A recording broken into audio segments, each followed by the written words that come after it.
नाही, हे पहा, मी सभागृहामध्ये मागणी केलेली आहे. वाल्मिक कराड का अमुक तमुक असा विषय नव्हता तो. संतोष देशमुख यांच्या हत्येमध्ये जे जे कोणी म्हणजे सहभागी असतील त्यातल्या एकालाही सोडणार नाही असे राज्याचे मुख्यमंत्री म्हणालेले आहे. आणि याच्यामध्ये पोलिसांनी एसआयटीनी जे काय काम केलेलं आहे त्यानुसार जे फर्दर आता डेव्हलपमेंट आहे त्याप्रमाणे माननीय कोर्ट जे आहे त्या बाबतीमध्ये ऑर्डर करते. याच्यामध्ये ह्यानी मागणी केली त्यांनी मागणी केली किंवा काही याचा विषयच नाही. तोवर आमची एसआयटी म्हणजे राज्य सरकारची जी नेमलेली आहे त्या एसआयटीनं या ठिकाणी त्यांचं काम दाखवलंय आणि त्याच्यामध्ये मला वाटतं कोणत्या गुन्ह्यात त्यांना घेतलंय काय घेतलंय हे मला माहिती नाही.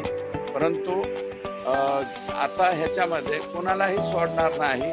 कायद्याच्या कचाट्यात जे सापडतील ते कायद्याच्या अंतर्गत येतील. तुमच्या मार्गदर्शनाखाली देशमुख कुटुंबाने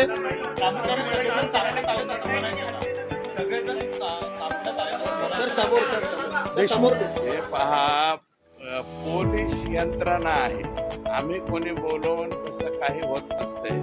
पोलीस यंत्रणा त्या ठिकाणी एसआयटी जी नेमलेली आहे ती एसआयटी प्रभावीपणे काम करते आणि त्यांनी नियमाप्रमाणे जे कडी जोडलेली असेल पोलिसांच्या कडीमध्ये जे लोक सापडतील ते लोक त्याच्यामध्ये येतील. आज तिथे काय घडलंय एक्झॅक्ट मला अजून माहिती झालेलं नाही.